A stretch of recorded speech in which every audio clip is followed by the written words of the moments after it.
الحمد لله نحمده ونستعينه ونستغفره ونؤمن به ونتوكل عليه ونعوذ بالله من شرور أنفسنا ومن سيئات أعمالنا من يهده الله فلا مضل له ومن يضلله فلا هادي له ونشهد أن لا إله إلا الله وحده لا شريك له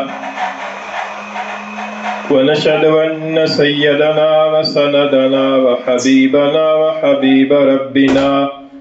ومولانا ونبينا محمدا عبده ورسوله وصلى الله تعالى عليه وعلى آله وأصحابه وبارك وسلم تسليما كثيرا كثيرا أما بعد فأعوذ بالله من الشيطان الرجيم بسم الله الرحمن الرحيم قد أفلح المؤمنون الذين هم في صلاتهم خاشعون والذين هم عن اللغو معرضون والذين هم للزكاة فاعلون والذين هم لفروجهم حافظون إلا على أزواجهم أو ما ملكت أيمانهم فإنهم غير ملومين فمن ابتغى وراء ذلك فأولئك هم العادون والذين هم لأماناتهم وعهدهم راعون والذين هم على صلواتهم يحافظون أولئك هم الوارثون الذين يرثون الفردوس هم فيها خالدون وقال النبي صلى الله عليه وسلم من يزمن لي ما بين لحييه وما بين رجليه أزمن له الجنة وقال النبي صلى الله عليه وسلم آية المنافق ثلاث إذا حدث كذب وإذا وعد أخلف وإذا اؤتمن خان وقال النبي صلى الله عليه وسلم كلكم راع وكلكم مسؤول عن رعيته أو كما قال رسول الله صلى الله عليه وسلم صدق الله مولانا العظيم وصدق رسوله النبي الكريم ونحن على ذلك لمن الشاهدين والشاكرين والصلاة والسلام على سيد الأنبياء والمرسلين والحمد لله رب العالمین۔ گرامی قدر سامعین، آپ کے سامنے 18ویں پارے سے سورہ مومنون کی ابتدائی آیات کریمہ تلاوت کی ہیں۔ گزشتہ جمعۃ المبارک پر بھی انہی آیات کریمہ کی تلاوت کی تھی، اور اس میں سے ابتدائی 3 آیات کریمہ کی قدر تشریح آپ کے سامنے عرض کی تھی،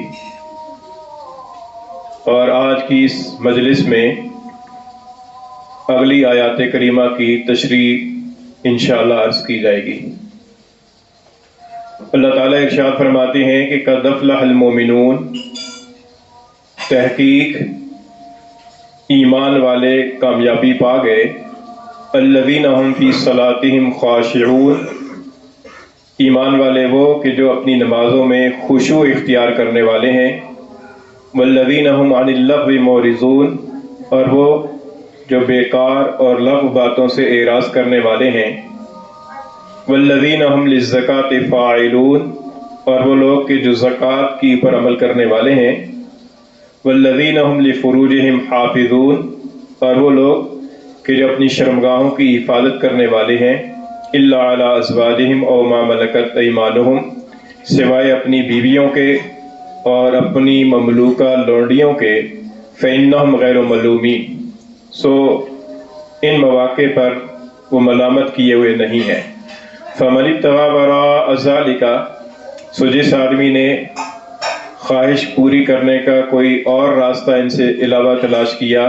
فاولئک هم العادون، تو ایسے لوگ ہی حد سے تجاوز کرنے والے ہیں۔ والذین هم لاماناتهم وعہدهم راعون، اور وہ لوگ کہ جو اپنی امانتوں اور اپنے وعدوں کا پاس رکھنے والے ہیں۔ والذین هم علی صلواتهم یحافظون، اور وہ لوگ کہ جو اپنی نمازوں پر حفاظت کرتے ہیں۔ اولئک هم الوارثون، یہی لوگ ہیں وارث ہونے والے۔ الذین یرثون الفردوس، جو کہ فردوس کے وارث بنیں گے۔ ہم فیہا خالدون، یہ اس میں ہمیشہ رہیں گے۔ یہ ان آیات کریمہ کا ترجمہ ہے۔ ان آیات کریمہ میں اللہ تعالیٰ نے کامیاب ہونے والے، ہمیشہ ہمیشہ کے لیے کامیاب، عارضی کامیابی نہیں، مستقل اور ہمیشہ ہمیشہ کی کامیابی پانے والے اہل ایمان کے قواعد کا اللہ تعالیٰ نے ذکر فرمایا ہے، اور ان کی جزا ذکر فرمائی ہے کہ یہ فردوس، جنت الفردوس کے وارث بنیں گے اور اس میں ہمیشہ ہمیشہ کے لیے رہیں گے۔ تو جو آدمی جنت کا طالب ہے اور جو آدمی جنت کے اندر ہمیشہ کے لیے رہنا چاہتا ہے، اللہ تعالیٰ نے اس دنیا کے اندر اس کے کچھ قواعد اور کچھ شرائط ذکر فرمائی ہیں کہ جو آدمی جنت کا طالب ہے اسے چاہیے کہ دنیا کے اندر رہ کر اپنی عارضی زندگی کے اندر یہ کام کرے، اور اس کے بعد پھر اللہ تعالیٰ کی رحمت سے امید ہے کہ اللہ تعالیٰ اپنے فضل و کرم کے ساتھ اسے جنت کا وارث بنائیں گے۔ ان میں سب سے پہلی چیز تو ایمان ہے۔ ایمان کے بغیر تو جنت میں جانے کا کوئی سوال ہی نہیں ہے، اور ایمان ایسی قیمتی چیز ہے، ایسی قیمتی دولت ہے کہ اگر کسی کے دل میں رائی کے دانے کے برابر بھی ایمان ہوگا، وہ ہمیشہ ہمیشہ کے لیے جہنم میں نہیں رہے گا، بلکہ کسی نہ کسی وقت میں جہنم سے نکال لیا جائے گا اور جنت میں رہے گا۔ اس کے بعد نماز کا ذکر ہے، کیونکہ ایمان کے بعد سب سے اہم چیز نماز ہے۔ نماز کا ان آیت کریمہ کے اندر دو جگہ ذکر ہے، ایک تو یہ دوسری آیت کریمہ میں ذکر ہے، اور آگے چل کر آخر میں پھر نماز کا ذکر ہے۔ اس میں بتانا یہ مقصود ہے کہ نماز انسان کا اول و آخر ہونا چاہیے، نماز ہی انسان کی اول ہونی چاہیے، نماز ہی انسان کی آخر ہونی چاہیے۔ اور شروع جو آیت کریمہ ہے، پہلی دوسری آیت کریمہ، اس میں نماز کے باطنی آداب میں سے ایک جامع قسم کا ادب ذکر فرمایا ہے، اور وہ جامع ادب ہے خشوع، یعنی نماز سکون کے ساتھ پڑھنے والے ہیں، اطمینان کے ساتھ پڑھنے والے ہیں، توجہ کے ساتھ اور قلبی حضوری کے ساتھ نماز پڑھنے والے ہیں۔ اور آخری جو آیات ہیں، 9 نمبر آیت ہے، اس میں پھر نماز کا ذکر ہے۔ اس میں یہ فرمایا کہ نماز کی حفاظت کرنے والے ہیں۔ اس کا مطلب یہ ہے کہ نماز کے ظاہری اعتبار سے بھی، نماز کے ارکان کی، نماز کے واجبات کی، نماز کی شرائط کی، نماز کے آداب کی اور نماز کے اوقات کی حفاظت کرنے والے ہیں۔ تو یہ گویا کہ نماز کا ظاہر اور باطن دونوں طریقے سے، اس کو نماز کو ظاہری اعتبار سے بھی اور باطنی اعتبار سے بھی بڑے اہتمام کے ساتھ، بڑے سکون کے ساتھ اور بڑی حفاظت کے ساتھ، جیسے کوئی چیز نازک ہوتی ہے تو کہا جاتا ہے کہ اس کو بڑی حفاظت کے ساتھ لے کے جانا ہے اور بڑی حفاظت کے ساتھ پہنچانا ہے، جو بہت ہی نازک قیمتی چیز ہو۔ تو نماز بھی ایسا عمل ہے کہ اس کو بڑی حفاظت کے ساتھ اور بڑی ظاہری اور باطنی آداب کی رعایت رکھتے ہوئے اس نماز کو ادا کرنا ہے۔ پھر اس کے بعد یہ فرمایا کہ یہ لغو، بیکار چیزوں سے اعراض کرنے والے ہیں۔ لغو اور بیکار ہر وہ بات اور ہر وہ کام کہ جس کا نہ اللہ تعالیٰ کے ساتھ کوئی تعلق ہو اور نہ آخرت کے اندر اس کا کوئی فائدہ مرتب ہوتا ہو، ایسا ہر کام اور ایسی ہر بات لغو ہے۔ یعنی جس بات کا اور جس کام کا آخرت کے اندر کوئی نتیجہ مرتب نہیں ہو رہا، آخرت کے اندر کوئی اس کی پر کچھ اچھی چیز ملنے والی نہیں ہے۔ نتیجہ تو مرتب ہوتا ہی ہے، کیونکہ انسان برا کام کرتا ہے تو نتیجہ تو اس کا بھی مرتب ہوتا ہے، لیکن وہ نتیجہ جو مرتب ہوتا ہے تو وہ عذاب کی صورت میں مرتب ہوتا ہے۔ تو ہر ایسی بات اور ہر ایسا کام کہ جس کا آخرت کے اندر کوئی اچھا نتیجہ مرتب نہ ہونے والا ہو اور جس کا اللہ تعالیٰ کے ساتھ کوئی تعلق نہ ہو، غفلت والی بات ہو، اس کو لغو کہا جاتا ہے۔ اس کے اندر سارے کے سارے معاصی اور گناہ بھی شامل ہیں، اور اس کے علاوہ بھی جو بیکار باتیں ہیں کہ جن کو بظاہر گناہ نہیں سمجھا جاتا، حقیقت کے اعتبار سے وہ بیکار اور لغو باتیں بھی اس کے اندر شامل ہیں۔ یہاں تک تو گزشتہ جمعۃ المبارک پر باتیں عرض کی تھیں۔ آگے اللہ تعالیٰ نے فرمایا کہ والذین هم للزکاۃ فاعلون، کہ جو زکوٰۃ کی پر عمل کرنے والے ہیں۔ یہاں پر جو قرآن مجید کا انداز ہے اور آیات کریمہ کے اندر جہاں زکوٰۃ کا ذکر آیا وہاں سے ذرا مختلف ہے. اور آیات کریمہ کے اندر زکوٰۃ کا ذکر آتا ہے تو ساتھ میں ایتا کا لفظ آتا ہے. آتوا الزکاۃ، زکوٰۃ ادا کرو. ایتا زکوٰۃ ادا کرنا، مؤتون الزکاۃ زکوٰۃ دینے والے وغیرہ.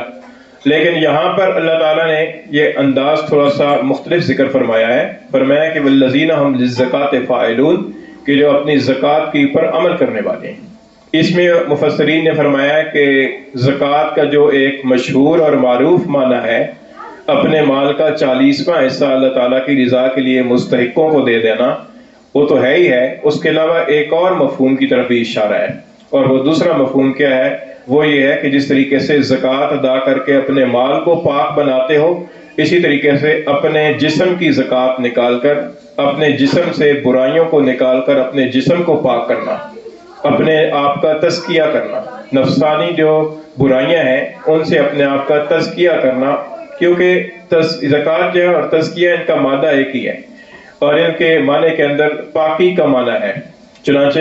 زکوٰۃ کے بارے میں اللہ تعالیٰ کا ارشاد ہے کہ خذ من اموالہم صدقۃ تطہرہم بہا وتزکیہا.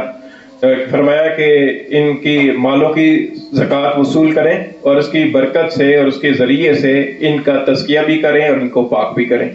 اور ویسے بھی یہ کہا جاتا ہے کہ جب زکوٰۃ ادا کر دی جاتی ہے تو باقی مال پاک رہ جاتا ہے. تو اس لیے زکوٰۃ کے اندر پاکیزگی کا معنی ہے، اور انسان جو اپنے نفس کا تزکیہ کرتا ہے تو اس کے اندر بھی پاکیزگی کا معنی ہے. اور انسان کا نفس کا تزکیہ یہ ہے کہ انسان برے عقائد سے اپنے آپ کو پاک کرے، جیسے شرک کا عقیدہ ہے، بدعت کا عقیدہ ہے، اس سے اپنے آپ کو پاک کرے، درست اور صاف ستھرے اور درست عقیدے رکھے. اور اس کے علاوہ پھر اپنے آپ کو گناہوں سے پاک کرے، اپنے ظاہری اعضاء کو ظاہری گناہوں سے پاک کرنا، یہ بھی تزکیے میں شامل ہے. چنانچہ اپنے آنکھوں سے بد نگاہی نہ کرنا، بد نگاہی سے اپنے آنکھوں کی حفاظت کرنا، اور گانے وغیرہ کے سننے سے اپنے کانوں کی حفاظت کرنا، اور جھوٹ اور غیبت اور چغلی وغیرہ سے اپنی زبان کی حفاظت کرنا، اور اسی طریقے سے اپنے ہاتھوں اور پاؤں کی برے کام کرنے سے، غلط کام کرنے سے اپنے پاؤں اور ہاتھوں کی حفاظت کرنا، اور اپنے ظاہری جسم کی گناہوں سے حفاظت کرنا، گناہوں سے اپنے جسم کو پاک رکھنا، یہ بھی تزکیے کے اندر شامل ہے. اور اس کے بعد پھر تزکیہ کا ایک اور درجہ ہے، وہ یہ ہے کہ انسان اپنے دل کو برے اخلاق سے پاک کرے. مثلا دل کے اندر تکبر نہ ہو، تکبر سے اپنے دل کو پاک کرے. دل کے اندر حسد نہ ہو، حسد سے اپنے دل کو پاک کرے. مال کی اور دنیا کی محبت سے دل کو پاک کرے، حرص سے اپنے آپ کو پاک کرے. تو یہ جو اخلاق ذمیمہ جن کو کہا جاتا ہے، برے اخلاق اور بری عادات، ان سے اپنے آپ کو پاک کرنا، یہ بھی تزکیہ کہلاتا ہے. پھر اس کے بعد تزکیہ کا ایک اور درجہ یہ ہے، وہ درجہ یہ ہے کہ آدمی اپنے دل کو غیر اللہ سے پاک کر دے، کہ دل کے اندر کوئی بھی غیر اللہ نہ ہو، بس اللہ ہی اللہ ہو، اور اللہ ہی اللہ کے ساتھ انسان کا دل وابستہ ہو. تو یہ تزکیہ کا ایک اور درجہ ہے. تو تزکیہ آپ سمجھیں کہ کئی درجات کی پر مشتمل ہے. ہماری حالت تو یہ ہے کہ عقائد کی حد تک تو اپنے آپ کو ہم نے مسلمان بنا رکھا ہے، اور یہ بھی بڑی بات ہے کہ عقیدے کے درجے کے اندر ہم مسلمان ہیں، اور اللہ کرے کہ اسلام ہی پر ہمارا خاتمہ ہو اور عقیدے کے درجے کے اندر جو مسلمان بنے ہوئے کم از کم اس کی حفاظت ہو جائے. تو یہ بھی بہت بڑی بات ہے. لیکن اسی پر اکتفا کرنا درست نہیں ہے کہ آدمی بس اسی پر اکتفا کر کے بیٹھ جائے کہ بس یہ ہم مسلمان ہیں کافی ہے. نہیں، بلکہ کردار کا مسلمان بننا، عمل کا مسلمان بننا، باطن کا مسلمان بننا اور دل کا مسلمان بننا، یہ بھی ہمارے ذمہ ضروری ہے. اور ہم نے اس کو بھی اپنے آپ کو اپنے اوپر محنت کر کے اپنے آپ کو بنانا ہے، اپنے آپ کو اللہ تعالیٰ کی رضا کے مطابق بنانا ہے. پھر اللہ تعالیٰ کی رضا کے مطابق صرف عقائد کے درجے کے اندر بنا لینا کافی نہیں ہے، بلکہ اس کے اگلے جو درجات ہیں ان اگلے درجات کے اندر بھی ہمیں کوشش کرنی چاہیے. ہمارا حال یہ ہے کہ ہمارے جو ظاہری اعضاء ہیں یہ بھی ہمارے گناہوں سے پاک نہیں ہیں،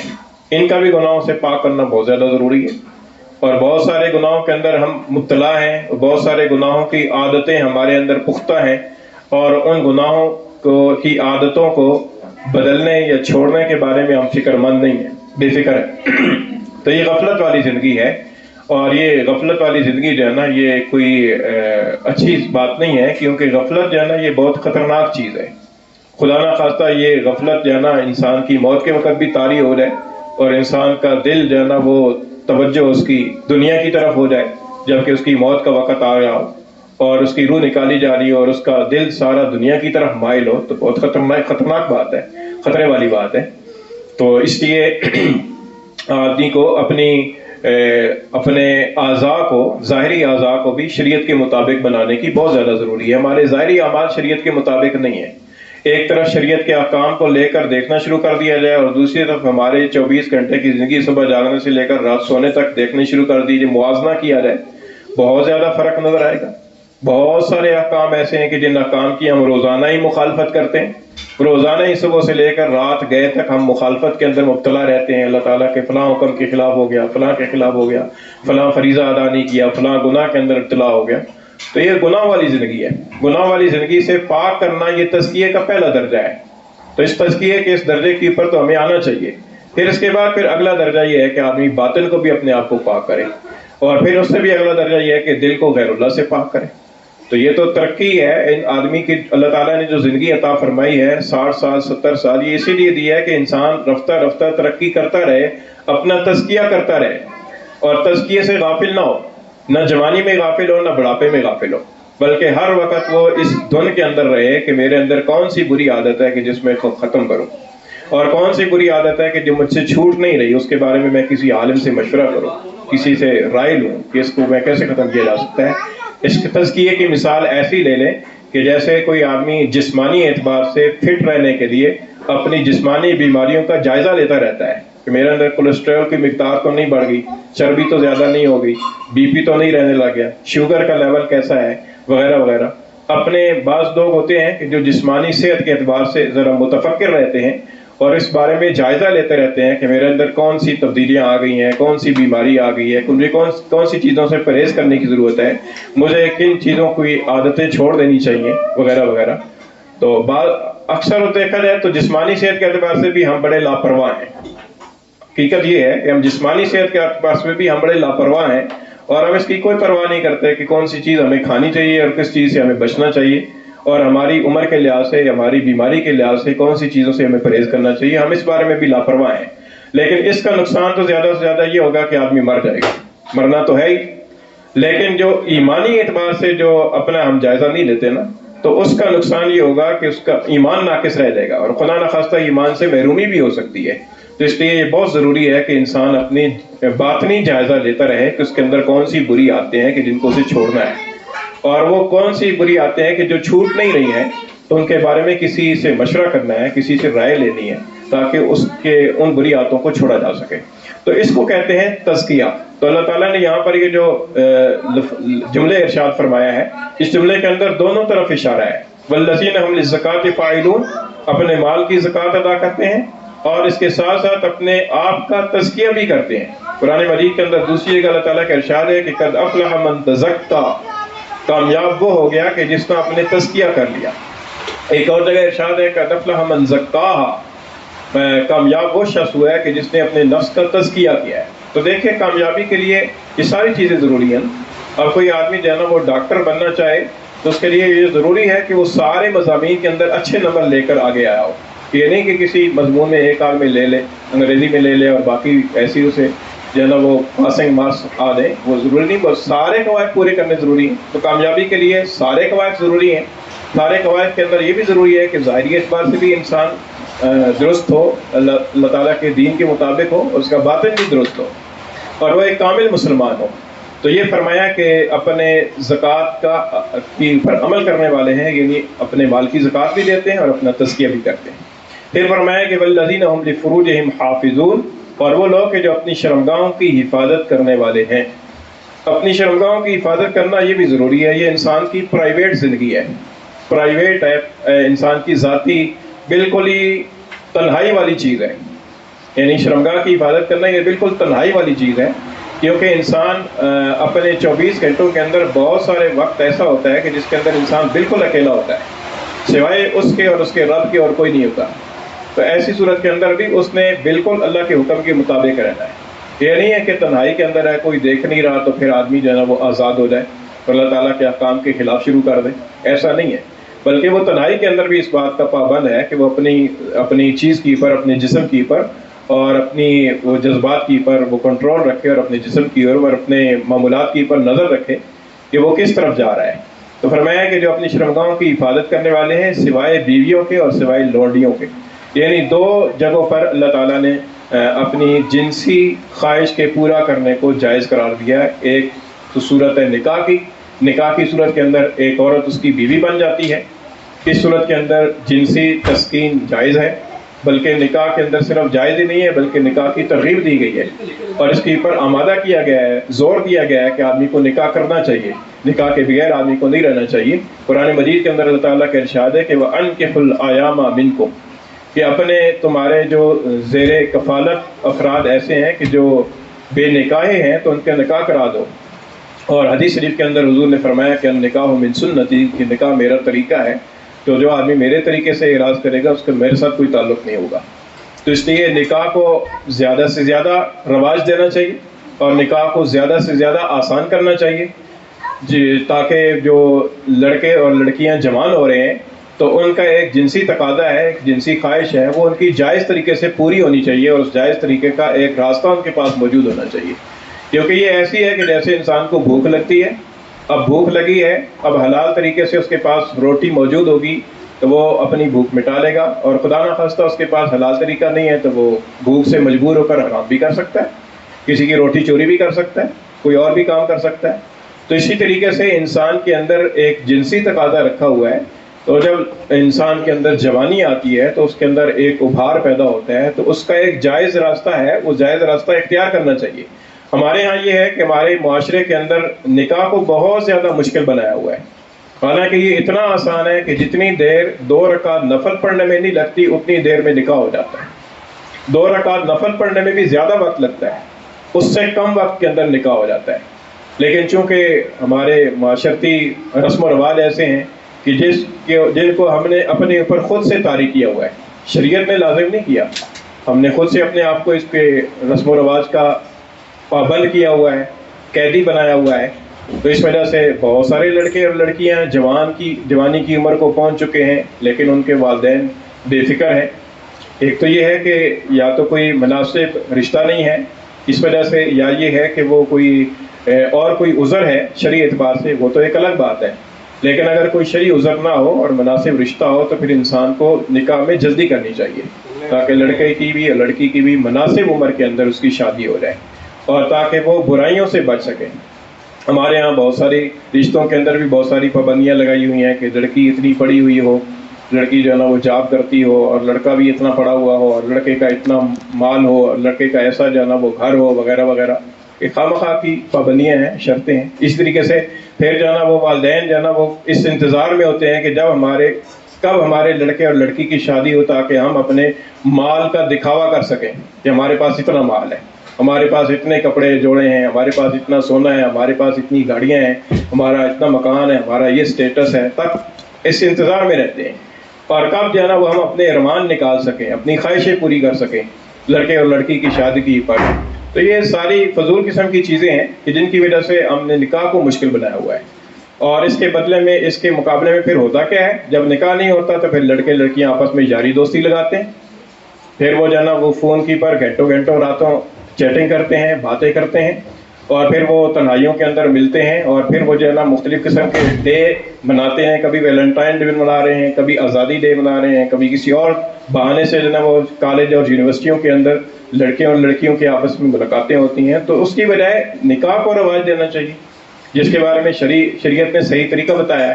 تو یہ فرمایا کہ اپنی شرمگاہوں کی حفاظت کرنے والے، اب شرمگاہ کی جو حفاظت ہے یہ بالکل انسان کی تنہائی والی زندگی ہے، یعنی جس کے اندر انسان کو کوئی دیکھنے والا نہیں ہوتا، نہ ماں ہے، نہ باپ ہے، نہ بھائی بہن ہے، نہ کوئی دوست یار ہے، بس اکیلا وہ ہے اور اس کا رب ہے۔ دل کے اندر خوف خدا ہوگا، اللہ تعالیٰ کے سامنے حضوری اور جواب دہی کا احساس ہوگا تو پھر تو بچے گا،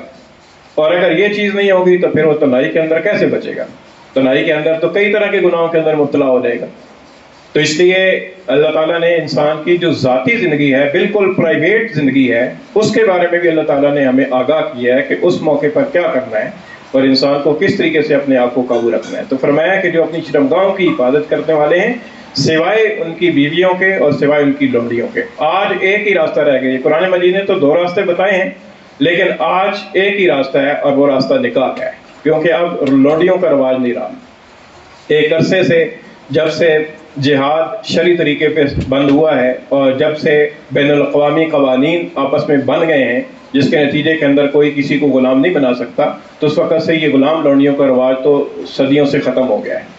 اب تو صرف ایک ہی راستہ رہ گیا ہے کہ اگر انسان کی خواہش پوری ہونی ہے تو وہ نکاح کی صورت کے اندر اور منکوحہ کی صورت کے اندر ہو سکتی ہے۔ منکوحہ ایک سے زیادہ ہو سکتی ہیں، ایک بھی ہو سکتی ہے، 2 بھی ہو سکتی ہے، 3 بھی ہو سکتی ہیں، 4 بھی ہو سکتی ہیں، 4 تک اجازت ہے۔ لیکن اس کے لیے یہ ضروری ہے کہ انسان سب بیویوں کے درمیان مساوات رکھنے والا ہو اور سب بیویوں کی حقوق پورے طریقے سے ادا کرنے کی طاقت رکھتا ہو، مالی اعتبار سے بھی اور جسمانی اعتبار سے بھی، تو اس کے ساتھ یہ اجازت ہے۔ تو یہ اللہ تعالیٰ نے یہاں تک یہ فرمایا کہ انسان کو جو ہے نا وہ اکیلے کے اندر بھی انسان کو اللہ تعالیٰ کی احکام کا پابند رہنا چاہیے۔ اللہ تعالیٰ من کی توفیق عطا فرمائے۔